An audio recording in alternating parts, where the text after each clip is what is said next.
Hi, welcome or welcome back to my channel, and welcome to my June TBR. We will be covering a lot in this TBR, including Pride Month. That's right, we have some Pride nails. They didn't quite turn out like I anticipated, but an attempt was made. And the amazing Dragon Readathon, the Library of Dragons, hosted by Bookshops, one of my favorite booktubers. That's right, I am wearing a dress with dragons. They're subtle enough adults don't usually notice, but kids totally do. It's like the magic dress. It's called the Snapdragon dress, by the way, and I'm just a tiny bit bitter that doesn't have actual snapdragons on it. The only way I'm ever gonna get snapdragons I can't kill, but they're not on.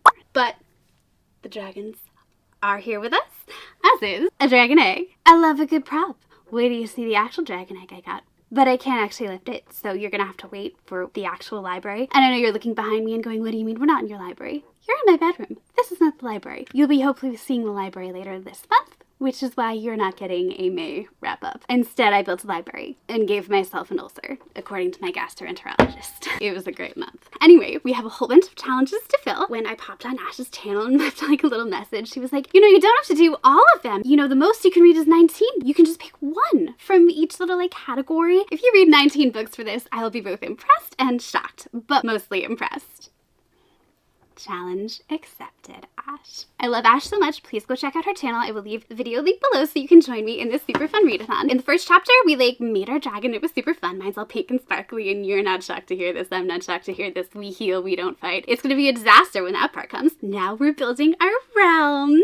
So get ready to build it with me. First, we get to make our buildings, and you get to choose if you want to have a castle, a school, or barracks. Now, I was like, do I really want barracks? But then I was like, I can't leave my realm undefended, so I guess I'm gonna have to do all three, and this was the one place where she was like, you might want to do all three. So, if you want a castle, you have to read a book featuring royalty. And I chose When He Was Wicked by Julia Quinn. This will be featuring so many Bridgerton and like Regency books. It's not even funny. I cannot help myself. You will be seeing lots of themed videos and lots of themed outfits throughout the month of June. Am I now sleeping in Regency sleepwear? Yes, I am. It's husband approved. It's also extremely comfortable. I suggest you try it. This would be Francesca's book. I've heard this is like pretty dang spicy, so I'm pretty darn excited. Sign me the heck up, right? Right. Oh, and I should mention, I will not be reading these actual lovely editions. I will probably be dressing to match them at some point because they're easy to match. They're a single color. And I'm obsessed with Scotland, so yay thistles. But I have, and I'm very excited to read the Once Upon a Book Box editions, and I have not read the last 4 books. So they still, I'm very excited to tell you, have their little post-it notes in them. There'll be a little post-it note, and then there will be a box or a little baggie, and you open the corresponding box and or baggie, and you get a little present that matches. I'm going to open all of them with you as I go through the books, and they're totally never spoilers. Like last time, I think I got things like a teacup, and I got bags of tea, and I got little gloves, and at one point Daphne got tulips, so they give you fake tulips. Some of the gifts are better than others, but some are pretty amazing and like made for the book. Like the teacup has like a lady whistle down quote on it. So I'm really curious and excited to see what gifts I'll be getting with these books. And you're gonna find out with me as I go through and read each of these, leading to the second half of Bridgerton season 3. And I'm really sorry if Bridgerton hasn't also become your personality. I mean, you're not stuck with me, but that's what's happening here on this channel. There's also, you know, dragons. Next, we had, if we wanted to build a school, and of course I want like an educated population, my goodness, we had to choose a book with a school setting, and it's Pride Month. And what do I read every Pride Month? An edition of Heartstopper! I love this series so much, and I'm very excited to see that Alice Oseman is finally giving us something outside of winter, which, okay, like fair enough, it's set in London, like does it do anything but like snow and rain over there? I'm not sure. Actually, I don't think they get that much snow, but I see shorts, I see t-shirts, I see springish looking weather. And you know what? I actually do hate summer, so I wish I did live like over in the UK because it would suit me so much better because like it was 85 last weekend and everyone was like, yay, summer! And I was like, crank the AC up, here we go! But anyway, this is following 2 delightful young men, Charlie and Nick, and this is just their romance and they're wonderful together and I love them so gosh darn much, and don't you ever say anything negative about these wonderful graphic novels in front of me because I might cry, actually, honestly. Truly. Okay. And finally, I guess I'll build a barracks, but like, we're not gonna be mean like in Fourth Wing. Okay, they're like gentle barracks, and like, we're gonna have flagged parlors and cheerleaders at my barracks. Don't judge me. So this was a book featuring violence more inviting. Oh, and I should add, Ash always says for her readathons that you get extra points that you'll need later. They're called trust points between you and your dragon, and I totally want my dragon to trust me. Like, she's beautiful and adorable and I love her. You get these extra points if half of your TBR is diverse, and that can mean, you know, like own voices or LGBTQIA+, and since it's like Pride Month, I tried to focus more on that. And a lot of my like BIPOC books that I have left to read are nonfiction and very, very heavy, and emotionally I can't handle that right now. And my doctor specifically said, please, no more stress. You literally ate a hole through your stomach last month. So I'm working on that. So I went through and tried to do as best as I could to accomplish this, and it was really hard. I need to work on like buying more diverse books. I really do, but especially because half my list was already taken up by like Bridgerton stuff. I'm sorry to tell the boys of the Ton that emotional constipation does not diversity equal. We're trying here. So for violence, war, and fighting, I searched my shelves pretty hard, and I finally found A Dark and Hollow Star by Ashley Shuttleworth. Choose your player. Oh no. One of the taglines says nothing is more dangerous than a fairy tale. I bought this on a total whim. I saw it on Pingo Books of all places, and I was like, oh, frayed edges. I don't have it in my collection. It was really cheap, and I was like very curious. And oh, they sent all the stuff. Is this, I think this was a Lumicrate, and it's supposed to be, oh no, The Cruel Prince. Ash is laughing her butt off at me right now. She's watching this. Meets City of Bones in this thrilling urban fantasy set in the magical underworld of Toronto as a queer cast of characters race to stop a serial killer.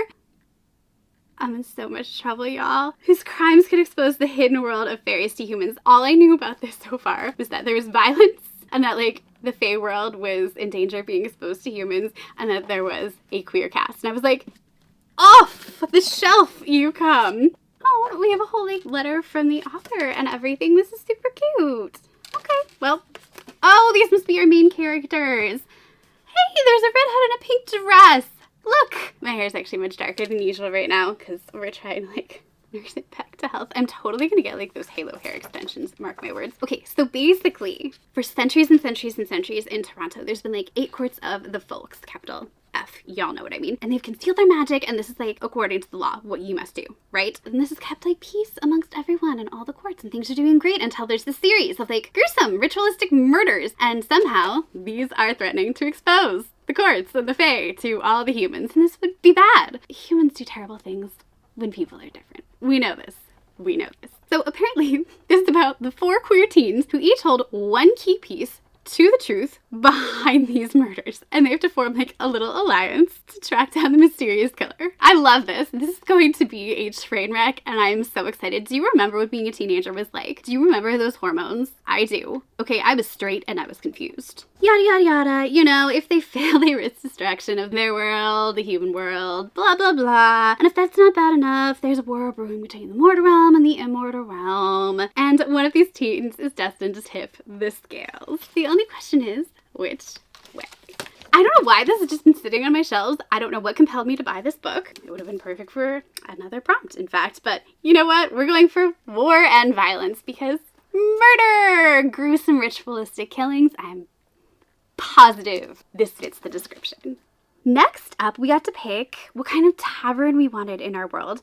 And we could pick a traditional tavern, a cafe, or like a secret hideout. And like Ash kind of hinted that having a secret hideout in your world is going to be really freaking important later. So you can like secretly meet and like do clandestine things and like not get caught doing things. And I don't know if this is important for the hero side of things because you can pick to be a hero or villain in this readathon. Like, it's very intense. When you create your character, there's like all these numbers involved, and I haven't done it yet because of that. Anyway, I want all of these things, so I picked all of them. First, you need to pick if you want a traditional tavern, which I figured sounds fun. I'm going for like kind of an Irish tavern vibe. So you have to pick popular book or book you've heard a lot about. And I am finally picking up A Marvelous Light by Freya Marsk.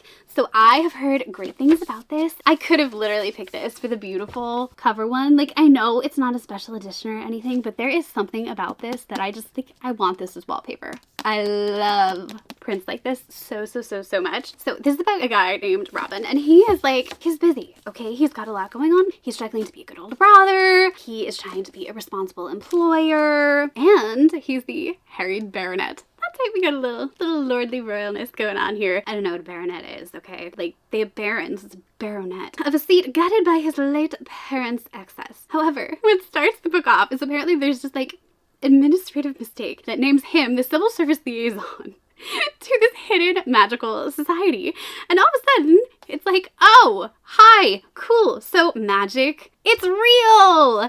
Yeah, no, he didn't know that, but he sure does now. And now he's like discovering this world, this extraordinary world that was right underneath him this entire time. So now he's dealing with like, oh, magic's real, there's like this curse going on, and suddenly he's having visions of the future. And there's also this very prickly man he suddenly has to deal with named Edwin. He's very cold, and he's sort of his like counterpart in the magical bureaucracy, and you see where this is going, right?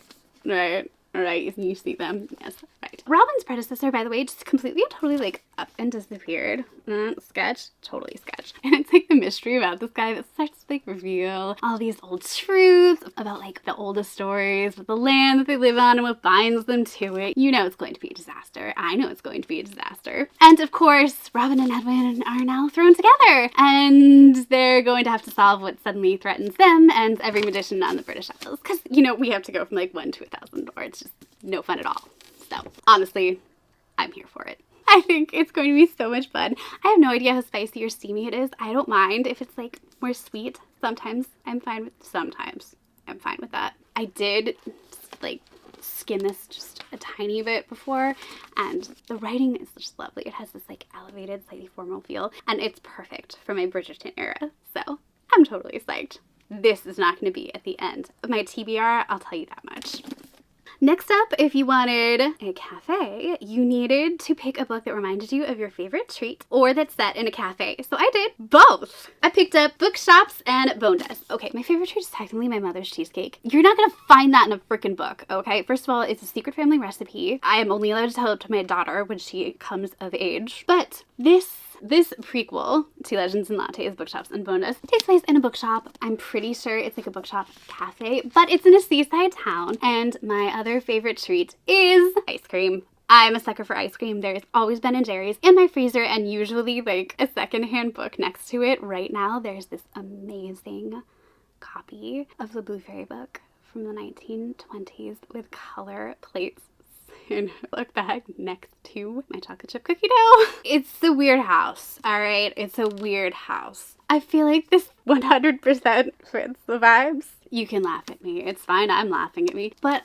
yeah, this is the prequel to Legends and Lattes. This is Viv's story of when she originally got injured and had to take some time off and go hang out in a town. She's in a town called Merc, and this is when she first realizes that she doesn't want to be a mercenary her entire life. So she is spending her time in a bookshop, and it's run by like a foul-mouthed, I think, gnome. I'm not sure. The proprietor like swears a lot. There's this mysterious stranger wandering about, if I recall. There's a gnome who's got a chip on her shoulder hanging around. There's a summer fling, and there's a weird number of skeletons, apparently. So I am super excited to read this, and I just think this is the most amazing edition of all the editions that Bookish Box has done. This one so far is my favorite, and you know I ordered their copy of Legends and Lattes. Like, I set an alarm for that sucker. I was not missing out. I might not love summer, but if I'm gonna ring it on in, this is the book I'm doing it with.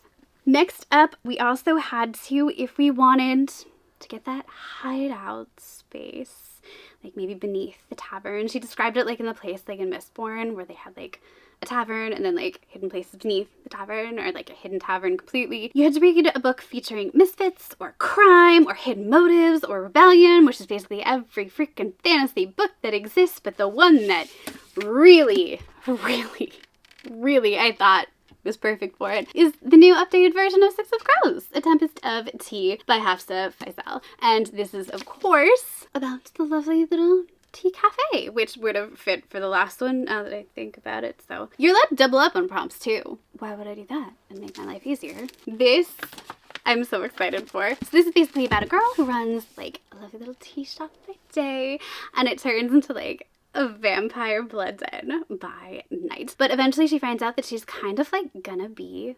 betrayed. So she creates this whole like band of misfits, and they're going to infiltrate the glittering vampire society. And of course everyone's got their plan, and it's like all six of crows, and they've got their disguises, and they've got this big heist planned. But someone's not telling the truth, and they have no problems betraying poor Arthur. That's our main chick. I'm totally excited for this. Everyone's talking about it, but I have avoided reviews. I want to form my own opinions, but I'm so excited. This edition is gorgeous. Like, look at the character artwork. I am so psyched for this book. Oh, this will be a read upstairs away from my dogs and child book, obviously. Guarding that one very carefully. And apparently the gang is quite diverse. I did like Google that much. I don't know in what way. I'm pretty sure we have lots of different races going on. We'll find out. Next up, we got to pick what kind of like library or museum we want in our world. I want them all. Okay, I want them all. Obviously, I want them all. I might add more because that's apparently an option. If I can read more books this month, then I might have to, because I'm trying to read all the Bridgerton prequels before I read these Bridgerton books, and it's not going well. Okay, I just built a frickin' trellis for my library. Don't ask. First, if we want a magical one, we need to read a book featuring magic. Boy, that was hard to find. I finally picked Long Shadow by Olivia Atwater. This is the third book for the Regency Fairy Tales series. You probably are familiar with at least the first one, Half a Soul, the one where the girl like gets her soul cut away, so she's like living in Regency England, but she can't like really respond well. A lot of people say that it's sort of like autism coded. I didn't necessarily read it that way. I took it more literally, but I could see the symbolism. So this is about Abigail, and her dad both believe that all the marriageable young ladies in England are currently dying because of a dark fairy. What a fun start to our story. Now, Abigail is totally willing to match her magic against who she believes is responsible, but neither her father or society believes she is any match for him because she's a woman, I'm guessing. I read the first book, so this is probably accurate. Of course, she is not the only one investigating, secretly or not so secretly. There is Mercy. She's like this street rat, and that is literally how it's described, so I'm picturing like female Aladdin here.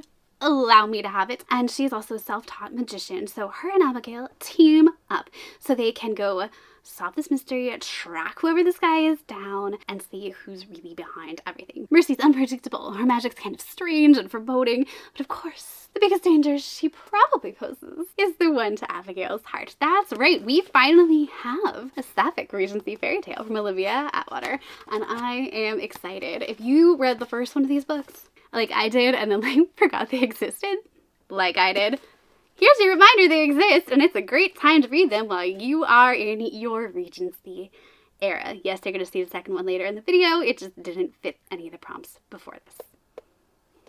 My favorite prompt is now upon us. This was, do you want a hidden or secret library? Yes! I want to pull the bookshelf open. I want to sneak down a tunnel. I want to go find my secret library. This is my fantasy. I tried so hard to convince my husband that we needed to put in a door that was a bookshelf to like put my like little library behind, and he was like, Kristen, you built a bookshelf backwards. Is this really where you want to go?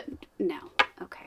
No. But for this particular prompt, you had to pick your book blindly. And I was like, okay, at least I'll get it in my fantasy world. So I was like, hey, honey, can you just go upstairs and pick any book for me to read? And I was like, okay, if he comes downstairs with a book I've already read, like, I'll ask him to pick another one. And if he picks something that's like midway through a series that I haven't started, I'll read the first in the series. Like, those feel like good what ifs. And somehow he managed to find other what ifs that I should have accounted for. He's amazing like that. So the first book he picked for me was Trust the Emerald Sea by Brandon Sanderson. I do want to read this. I know I'm gonna love it. He knows I'm gonna love it. However, he gave me a list of books by Brandon Sanderson that I have to read first. And while I'm over halfway through that list, there are still thousands of pages to go. And I was like, do you want me to read this now, or do you want me to finish the list first? And he's like, no, you have to read the list first. You're gonna get every single Easter egg in there. It's gonna be amazing.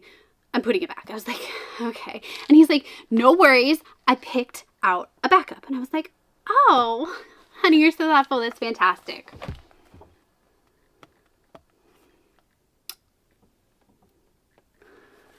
That's right. ladies and gentlemen, my husband picked me out a book called Cleaning Sucks. He managed to find this on my shelves. I admit I purchased this at some point, apparently 20% off, by Rachel Hoffman. An Unf Your Habitat guided journal for less mess, less stress, and a home you don't hate.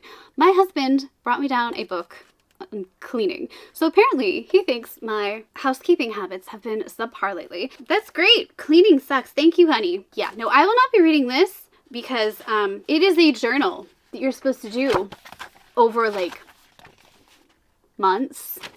Oh, there's a whole section of challenges. Dreaded task, how long I think it'll take, how long it actually took. Habit timer. I said no. He lost some points for that choice.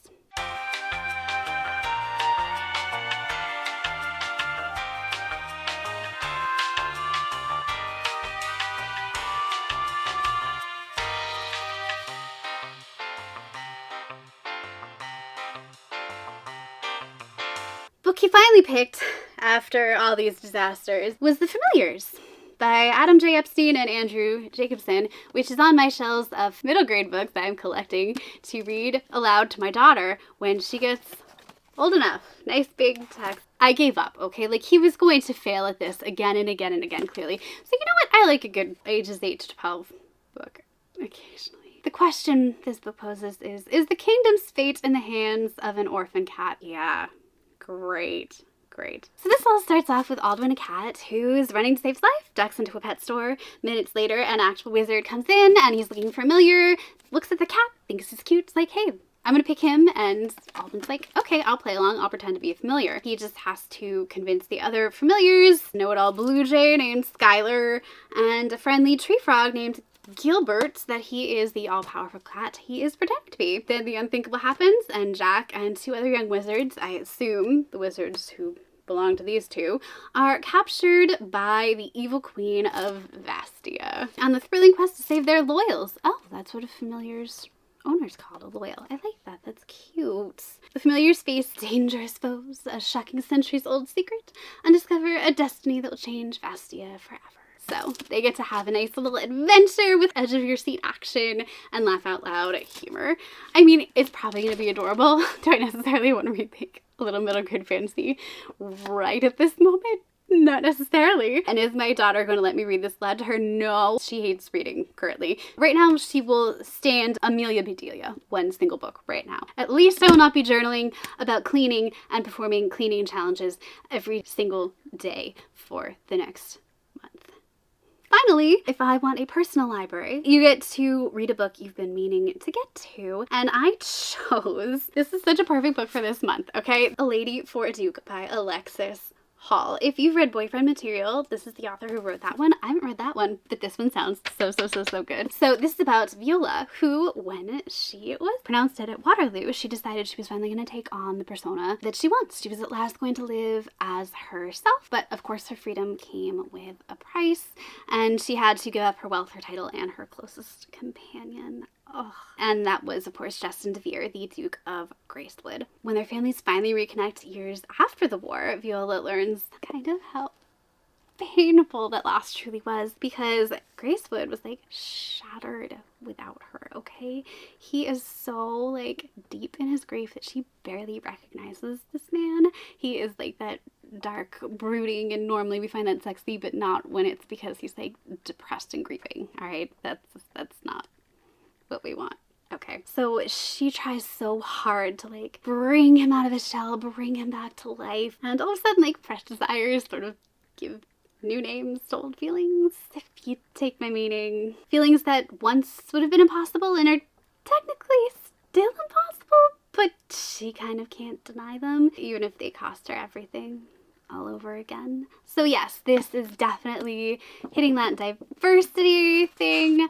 The book starts off with a little note. Some characters who knew Viola before her transition refer to her dead name or use male pronouns when speaking about her in retrospect, but in keeping with the conventions of the period, this is only in the form of surname and title. And then Gracewood also has a disability.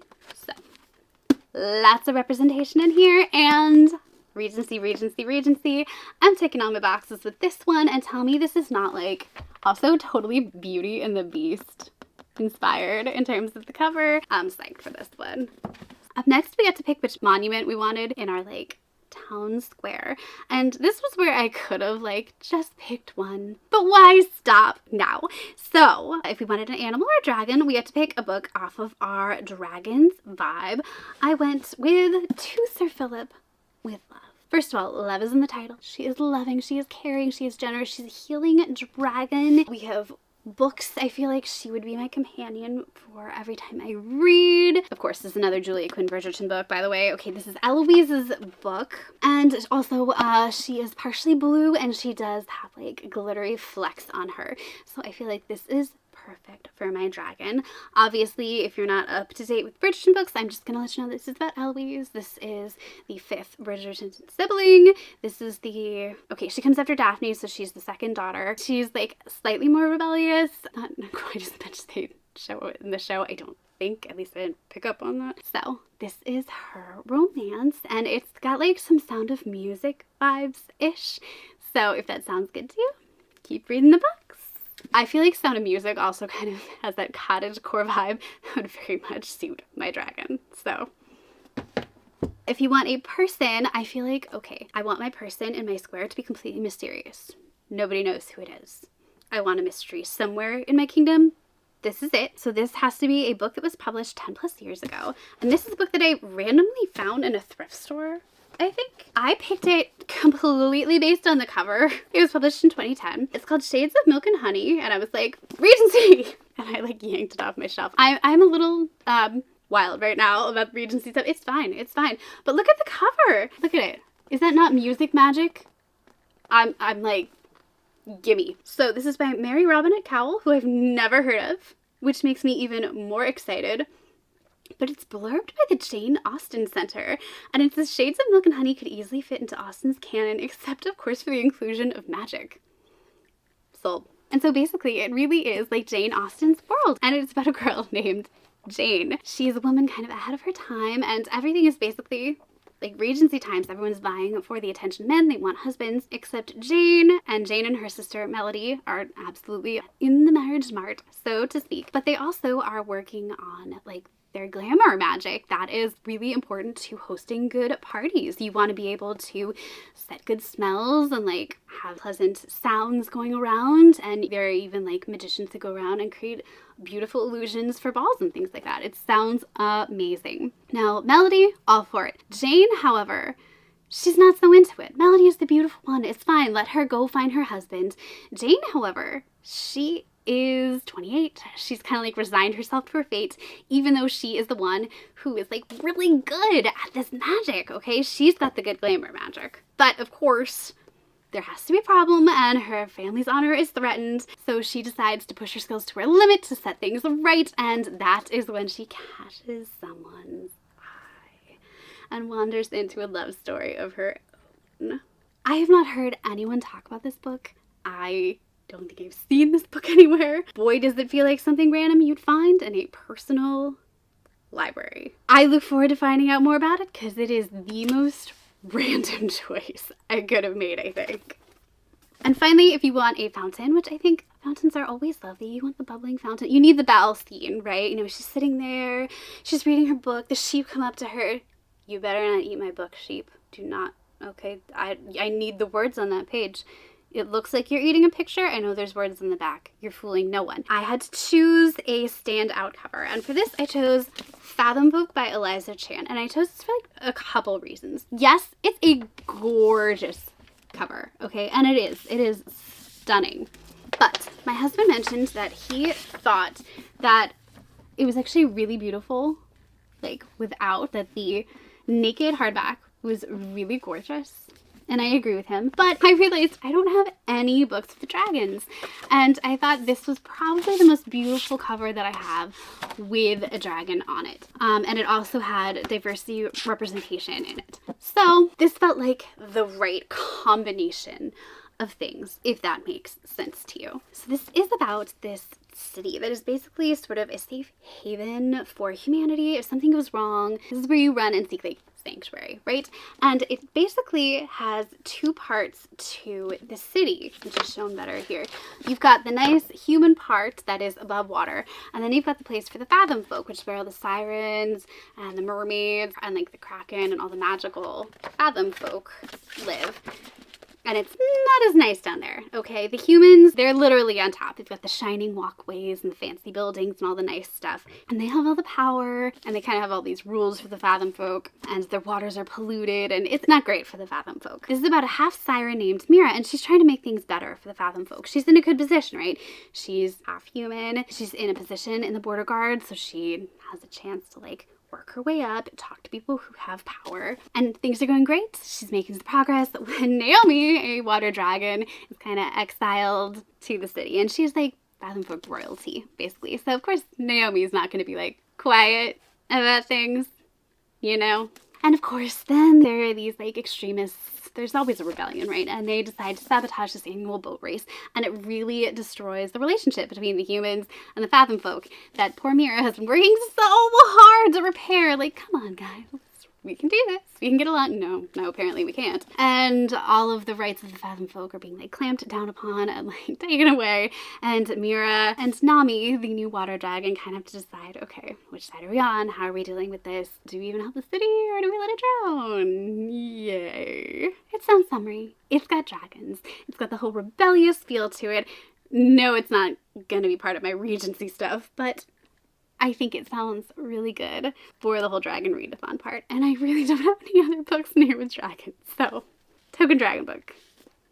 Next up, we had to decide if we wanted any temples, and you could either have ruins and maintain temples or none, and okay, I found a way to have all three. You ready? So I figured that basically people have forgotten all the gods in my world. Okay, so they keep the maintained temple as this place of beauty where people can go and like feel spiritual and like believe what they want to believe, and you can choose to believe nothing, you can choose to believe something. No one bothers anyone. It's a very peaceful kingdom. But these temples are maintained and they're lovely and they're a peaceful place where you can go and visit them and just admire their beauty, or if you want to feel at peace, they're a great place to do that. There are also ruins from where people used to worship, and we don't know what they worshipped or who they worshipped, but they're there. They're fun to explore. And there are also parts of the kingdom where there are none. So I have all three options fulfilled. So if you wanted ruins, you had to read a book featuring things that were rebuilt or forgotten, or featuring redemption and betrayal. And finally, I am reading This Wicked Fate by Kaelan Bayron. Now, this is the sequel to This Poison Heart, and I read this a while ago. This is an amazing, wonderful, witchy book about this girl who has like plant magic, like plants like lean in towards her, and it's got these great, amazing vibes. And I've never read anything quite like it. It also has a ton of like Greek mythology inspiration, but it's done really well. There's also kind of like a maybe kind of sapphic romance, a little bit going on there. This has a little bit of everything, and of course it's very like black girl magic amazingness. So this fulfills a lot of goodness. The writing's great. There's this whole mystery, and there's this great like poison garden. Why do I love poison gardens? I don't know, because Rappaccini's daughter is my obsession. All right, let it go. I have been meaning to get to the sequel forever, okay? And in the first book, there are so many mysteries. There's this forgotten poison garden, a forgotten overgrown mansion, everything. And there's definitely some betrayal as we are heading into book 2. Let me tell you, the tea, it is piping. I am very excited to see where this goes, and this is the perfect time to read it. You definitely want to read it in like warm weather when you can like feel the plants growing in around you. Not in my world, I kill everything, but in general, things grow, okay? And I'm really excited to see where all of the Greek mythology goes. I loved the first book, and I'm so excited I'm finally getting to the second one. I think there are special editions somewhere too, but I need to calm down with the special editions. Then, if you wanted maintained temples, you needed a book featuring religion, gods, beliefs. And I was like, oh no, this is gonna be a problem. It was not a problem. Gods of Jade and Shadow by Sylvia Moreno Garcia. If it sounds familiar, she was the one who wrote The Inheritance of Arcadia Divina. So this I've had for ages and ages and ages, and it's about like Mayan temples. This is about the Mayan god of death. It's during the Jazz Age, but it takes place in Mexico, where none of the exciting parts of the Jazz Age has really hit, right? And it's about this girl named Cassiopeia. And so far she's kind of like just working as a maid. She's like doing a lot of cleaning in her grandfather's house, doing nothing but like dreaming of a life far, far away, right? But one day when she finds this box in her grandfather's room, she opens it and frees the spirit of the Mayan god of death. Boy, talk about a 180. Like, maid dreaming of the Jazz Age, Mayan god of death. Okay. And he's like, hey, Cassiopeia, could you like help me regain my throne for my treacherous brother? What do you say to a god of death? Like, are you ever gonna say no? Failure will mean her demise. Shocker, right? But success can make all of her dreams come true. He's the freaking god of death. I bet he can do a lot of things. So, in the company of the strangely alluring gods, armed only with her wits, she begins across the country of trek through the Yucatan. Like, we're talking jungles, we're talking bright lights of Mexico City, we're going through all of it. And then they're going deep into the darkness of the Mayan underworld. This sounds wild. Like, do we know about this? Like, did I miss this? When is this from? 2019. Okay, the word God's in it, fulfilling my requirements. And finally, if there are none, which there are in some places in my kingdom, like they've just crumbled away, which is totally fine, or maybe they never existed there at all. I don't know. I don't care. It's none of my business. You need to read a book that you know nothing or very little about, like half the books in this list, apparently. I pulled this off my shelves. I've had this since I bought it in a Barnes & Noble for like $5. So long ago, it's not even funny. 2008. I've lugged this around. I know I had this in our first house. I think I had this in grad school. It's been a long, long time. I may have even been given this as a like gift when I was younger and living at home. This looks like something my father would have bought me. That's how old this one is. I'm a mom now. I don't know anything about it, and I feel like based on the prompt, I shouldn't tell you anything about it. So I'll just tell you that this is a world of high magic and genteel society where one woman discovers her modest life can be far more extraordinary than she imagined. And I picked it because the dress she's wearing looks like an amalgamation of all the nightgowns I've been wearing lately. Without the jewel, like that would be extremely uncomfortable to sleep on. But yeah. That's what I've been sleeping in. I highly recommend them. They're lovely. So I will tell you what it's about and what I think after I read it. That feels more true to the prompt. I really hope it's not terrible. Next up, we get to decide what kind of merchants we have. So we could pick between a market or like actual physical shops or a black market.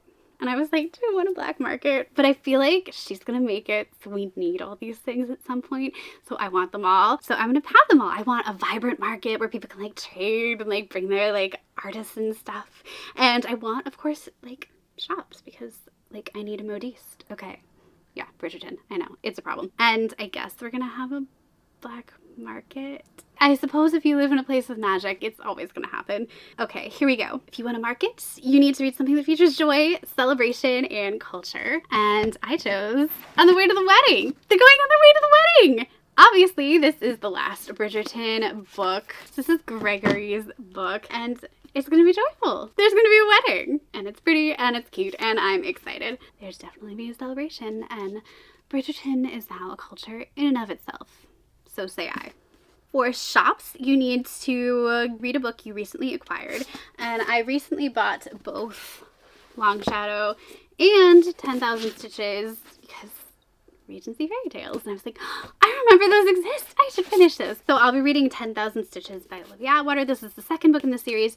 I think this is supposed to be somewhat Cinderella-y. But as I was reading the back, I was like, this doesn't sound Cinderella-y. This is about Effie. And she has inconveniently fallen in love with Mr. Benedict Ashbrook. The only problem is she's like a housemaid and he's a gentleman. Housemaids can't marry gentlemen, so I guess there's the Cinderella thing. So it seems like she's out of luck until she kind of like stumbles into the fairy realm, and Lord Blackthorn is like, I will totally help you win Mr. Ashbrook's heart. You just have to sew 10,000 stitches into my new jacket. No biggie, right? Okay, anyone who's tried to sew, now, she's heard rumors, like, don't accept magical bargains. We've all heard those rumors. Effie decides, you know what? being a maid where she is, it's bad enough. She's willing to take the risk.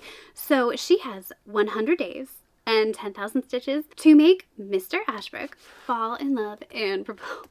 If Lord Blackthorn doesn't ruin everything by accident, because it seems like the greatest obstacle is going to be his good intention. This sounds so funny. It sounds fun. So I am super excited to see how this goes. I really enjoyed the first book. Magic and Regency fairy tale. Like, it's everything I love in a single book. And you can't beat Cinderella, can you? You can. Beauty and the Beast. But aside from that, I'm gonna love it. Finally, if you want a black market, which I'm hesitant on, you had to steal something from someone else's TBR.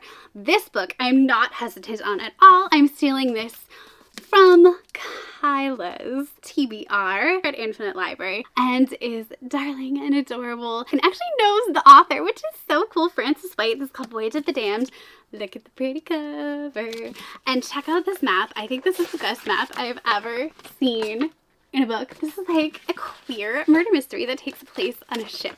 Okay, I am psyched. I hope you're gonna need to use the map. It's like the kitchen and the games room and the art gallery. Like, tell me this is a clue on a freaking ship. So this is about a place called Concordia. There are 12 magical blessings. There are 12 days at sea. This has on board the ship all 12 heirs to the 12 provinces in Concordia. So all 12 of the magical blessings are like represented. They all have this like secret ability, except for our main character, Ganymede, who's sort of just like the class clown with like with a name like that. I'm not shocked. I'm not gonna lie to you. Unfortunately, he's also sort of like a slacker and general disappointment. But when a beloved heir is murdered, everyone is a suspect, and Ganymede is like, well, crap. All these powerful people are here. I don't have power, and there's really nothing to protect me. Suddenly being the class clown, not so much fun for Ganymede. So as the bodies pile up, our poor guy is like, I guess I'm gonna be like stepping up to be hero and solve murder. No one else is